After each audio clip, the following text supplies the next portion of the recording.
ભાવેશ હું તો લપસી જઈ. વાગ્યું નહીં? એટલે મારો કહેવાનો મતલબ છે વાગ્યું નહીં ને? નહીં વાગ્યું? એ તો હું થઈ જાય. મમ્મી શું લાવી થેલીમાં? Chocolate cake. લાવે તો મના. ના એમનામ તો આ ચોકલેટ કેક કોઈને નહીં મળે.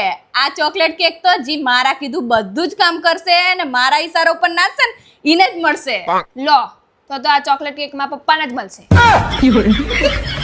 તમારે શું કરવાનું?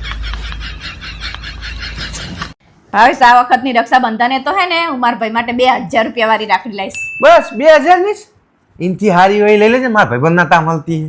ભાવેશ હું તમને એક વાત કહું, તમે તો બહુ જ સારા હો. હું તો બહુ જ હારો પણ તું હારી નહીં. તું તને ખબર તું તારા ભાઈને કેટલું નુકસાન કરે?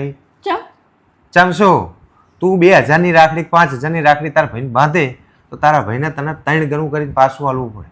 એવું હોય હા તો હું મારા ભાઈને નુકસાન થાય ને એવું નહીં કરવા દઉં. હું એને કાલ જ જઈને એને 100 રૂપિયા વાળી રાખડી લઈને મારા ભાઈને મોકલી દઈશ. હા હાશ બચી ગયા 2000 ના ખોદામાં. હમણાં 2000 ની રાખડી લઈને બાંધે પેલા ઠોબરા. અલ્યા ભૂંડો તમે આને કઈક સમજાવો તમારી છોડીને. મારું તો જીવન બદતર કરી નાખ્યું આ છોડીએ તમારી. હવે શું કર્યું એને? શું કર્યું હોય એટલે ભૂંડો જાણે જે વસ્તુ કીધી હોય ને એમાં પત્તર જ ખાંડી નાખી હોય. હમણાં ખાવાનું બનાવવાનું કીધું ને એમાં એક વસ્તુ ભૂલી જાય. બોલો એક વસ્તુ ભૂલી જાય એમાં તો તમે આટલું બધું. અલ્યા એક વસ્તુ એટલે અરે કોઈ વસ્તુ ભૂલી જાય તો ઉપરથી નાખી. તમે વાત સાંભળો મારી પેલા. ઉપરથી ના નખાય. દાળ બનાવવામાં તમારી છોડી દાળ નાખવાનું ભૂલી જાય. શું ઉપરથી નાખીને ખવડાવે? બધી વાતમાં આવું જ હોય. લગન પહેલા તો તમે કહેતા હતા ભથું બનાવતા આવડે, શું સકોરું બનાવતા આવડે, નકરી ફ્રેન્ચ ફ્રાઈઝ બનીને ખવડાય કરે. જાણે હોય તાણે કે બહાર ખાવા જવાનું, પીઝા ખવડાવો ને હા તે. ઘરમાં તો કોઈ દાડો ટાંટીઓ ટકતો જ નહીં નો. આ તો એકાદ વસ્તુમાં તો એવું હમણાં હવે જમે એવું ના હોય બધું. હવે એક વાત હોય ને તો તમને કંઈક કહું. આ તમારી છોડીમાં તો 70 તકલીફો છે. આ ઈ તો ખબર જ છે અમને એટલે જ ના હારો જમાઈ નહીં મળ્યો. એટલે તમે કુંવર નહીં હો. મારા ભોગમાં રહેતા કે મેં આને જોવા આવ્યો. શું ભોગ મર્યા હતા? ઇસ્ત્રી કરવા બેહારી હતી. ઇસ્ત્રી ચોટાડી મેલી પેન્ટ ને. એક મારું ફંકી પેન્ટ લાવ્યો તો 700 રૂપિયાનો લાવ્યો તો.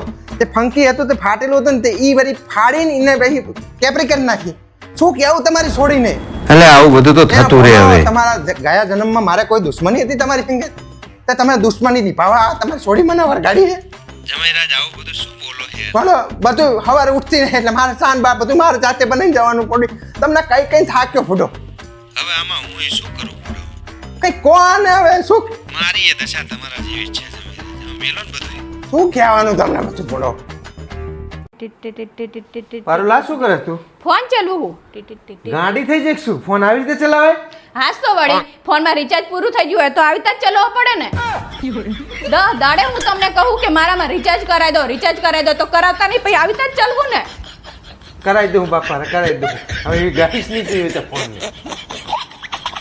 ભાવેશ તમને ખબર હે શું? હું નાની હતી ને ત્યારે એક જ્યોતિષે મારો હાથ જોઈને મારી મમ્મીને એમને એવું કીધું હતું કે આ તમારી છોકરીની જિંદગીમાં કોઈ દિવસ તકલીફ નહીં આવે. હા તો વાત તો સાચી છે. તારા જીવનમાં કોઈ તકલીફ છે? ના જરાય નહીં. પણ એ જ્યોતિ છે ને એ અડધી ભવિષ્યવાણી કરી હતી તમારા વિશે. કેમ અડધી ભવિષ્યવાણી કરી? ઈ કહેવાનો ભૂલી ગયો કે આ છોકરીને જીવનમાં તકલીફ નહીં આવે પણ આ જેના જીવનમાં જશે ને એની આખી જિંદગી તકલીફ વાળી કરી નાખશે. એટલે તમે કહેવા શું માંગો? હા તો મારી જિંદગી તો બદતર જ કરી નાખી ને તમે. તમને જે બધી ફેસિલિટી મળી છે અમારે કંઈ ખાવાના ઠેકાણા નહીં, પીવાના ઠેકાણા નહીં, મજૂરી કરવાની તમારી માટે.